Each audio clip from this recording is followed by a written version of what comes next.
Hi అండి, అందరికీ నమస్కారం. రేపు శనివారం రోజు కుక్క కనిపిస్తే ఈ మాట అనండి చాలు. ఎంత తిన్నా తరగని ఆస్తి వస్తుంది. శనిదేవుని అనుగ్రహం కలుగుతుంది. మీకు ఉన్న కష్టాలన్నీ కూడా తొలగిపోతాయి. సమస్యలన్నీ పోతాయి. బాధలన్నీ తొలగిపోతాయి. అష్ట ఐశ్వర్యాలు సిద్ధిస్తాయి. దరిద్రం మొత్తం వదిలిపోతుంది. అదృష్టం మిమ్మల్ని వరిస్తుంది. మీలో ఉన్న చెడు నెగటివ్ ఎనర్జీ అంతా కూడా పోతుంది. చాలామంది కుక్కల్ని పెంచుకుంటూ ఉంటారు. కొంతమంది కుక్కలు పెంచరు. వీధుల్లో చాలా కుక్కలు తిరుగుతూ ఉంటాయి. వీధి కుక్కలు కొన్ని కుక్కలు మంచివిగా ఉంటాయి. ఇంకొన్ని కుక్కలు మంచివిగా ఉండవు, దారుణంగా ఉంటాయి. అందరినీ చూసి అరవడము, కరవడము వంటి పనులు చేస్తాయి. నిజానికి కుక్కలు ఎవరిని ఏమీ అనవు. మనం వాటిని కదపకుండా ఉంటే అవి కూడా మనల్ని కదపవు. కానీ కొన్ని కుక్కలు అలా మాత్రం ఉండవు. మనం ఏమీ అనకపోయినా సరే మన మీదకు ఎగబడతాయి. అలాంటి కుక్కలకు దూరంగా ఉంటేనే మంచిది. ఇది కాకుండా కొన్ని వీధి కుక్కలు చాలా మంచిగా ఉంటాయి. అంటే ఆ వీధిలో ఉన్న మనుషులతో ఫ్రెండ్లీగా ఉంటాయి. అంటే వీధుల్లో నివసించే మనుషులతో ఫ్రెండ్లీగా ఉంటాయి. కొత్తవారు ఎవరైనా వస్తే చూసి అరుస్తూ ఉంటాయి, కానీ ఎవరిని కరవవు. ఇలాంటి మంచి కుక్కలకు రోజు ఒక ముద్ద అన్నం వేస్తే చాలు, చాలా పుణ్యం వస్తుంది. ప్రత్యేకించి శనివారం రోజు ఇలాంటి వీధి కుక్కలు కనిపిస్తే ఈ మాట అనండి చాలు. ఎన్నటికీ తరగని ఆస్తి వస్తుంది. కష్టాలు పోతాయి. శనిదేవుని అనుగ్రహం కలుగుతుంది. ఎందుకంటే శనిదేవునికి కుక్కలు అంటే చాలా ఇష్టం. కుక్కలను లేదా ఇతర మూగజీవాలను అనవసరంగా హింసిస్తే శనిదేవుని ఆగ్రహానికి గురి అవుతారు. అంతేకాదు, కుక్క కాలభైరవుడి వాహనం కనుక శనివారం రోజు కుక్క కనిపిస్తే ఈ మాట అనండి. మరి ఇంతకీ శనివారం రోజు కుక్క కనిపిస్తే ఏమి చేయాలి అనే విషయాన్ని ఇప్పుడు మనం ఈ వీడియోలో వివరంగా తెలుసుకుందాం. అంతకన్నా ముందు అసలు కుక్క తోక వంకరగా ఎలా మారింది, ఎందుకు మారిందో తెలిపే కథను విందాం. పూర్వం కుక్కలకు తోక వంకరగా ఉండేది కాదు, సాఫీగా కర్రలాగా ఉండేది. దాని తోక వంకర అవ్వడానికి ఒక కథ ఉంది. అడవిలో జంతువులన్నీ కలిసిమెలిసి ఉండేవి.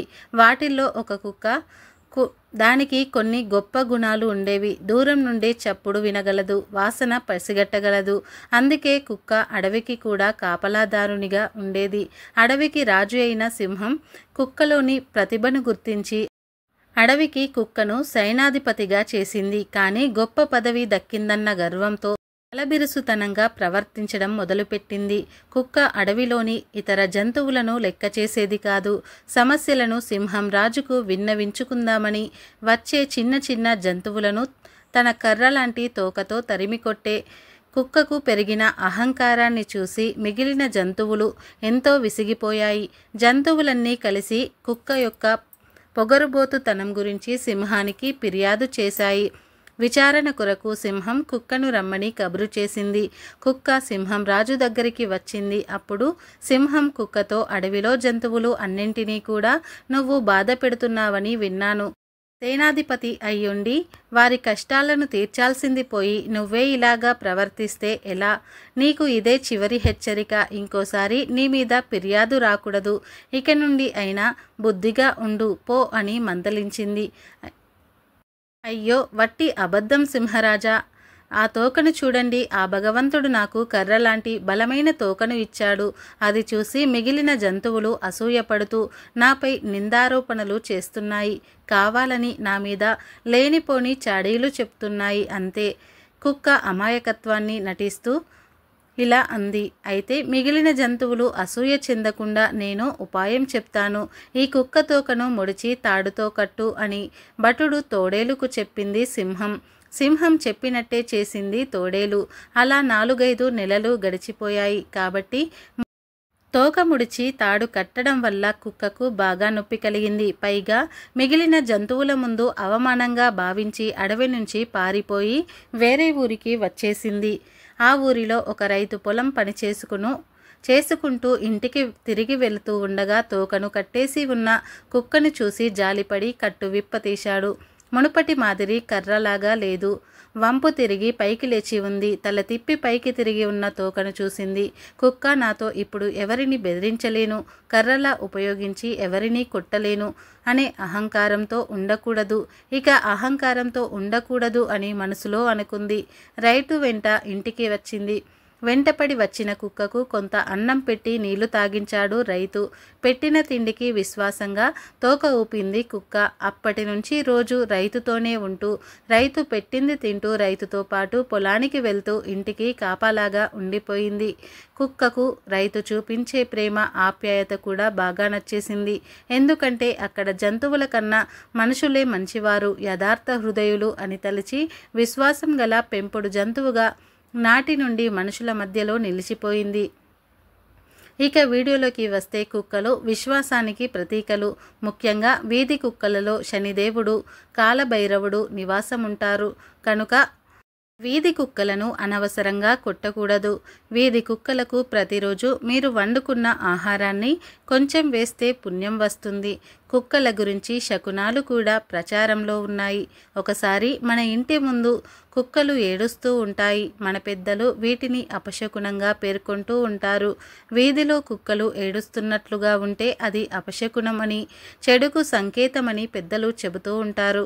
మన ఇంటి బయట కుక్క ఏడుస్తూ కనిపిస్తే మన ఇంటికి ఒక పెద్ద సమస్య రాబోతుందని అర్థం.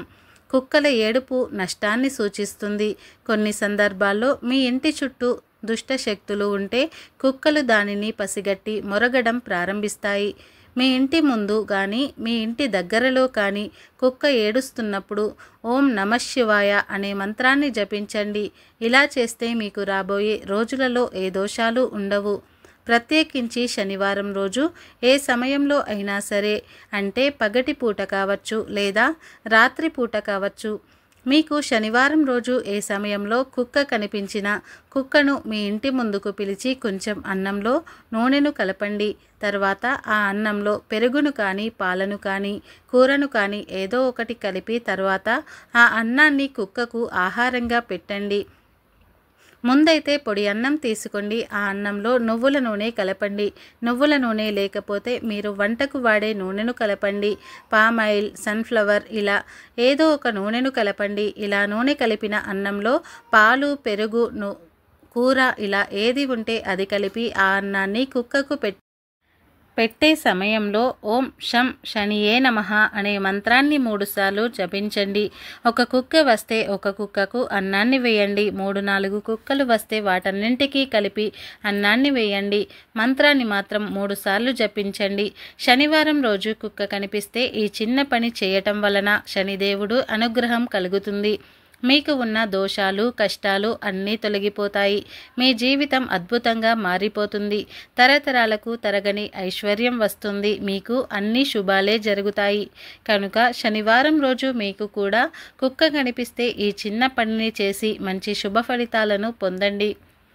రేపు శనివారం అయితే ఈరోజు ఏం చేసినా చేయకపోయినా ఈ చెట్టును తాకితే చాలు మీకు ఉన్న దరిద్ర బాధలన్నీ పోతాయి, కష్టాలన్నీ తొలగిపోతాయి. ఎప్పటి నుండో అనుభవిస్తున్న సమస్యల నుండి బయటపడతారు. కోరిన కోరికలు నెరవేరుతాయి అని పండితులు చెబుతున్నారు.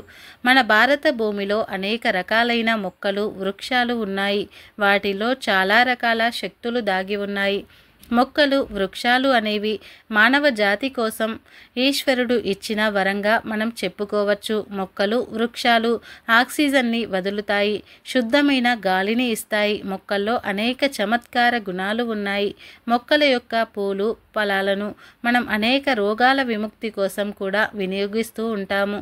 చాలా ఏళ్లుగా తగ్గని మొండి రోగాలకు కూడా ఔషధాలు తగ్గిస్తాయి. అయితే కొన్ని మొక్కలను తాకితేనే చాలు దౌర్భాగ్యం అన్నీ పోతాయి అని శాస్త్రాలు చెబుతున్నాయి. అంతేకాదు కొన్ని రకాల మొక్కల దగ్గరకు వెళ్ళి నిలబడితే చాలు మనశ్శాంతి కలుగుతుంది.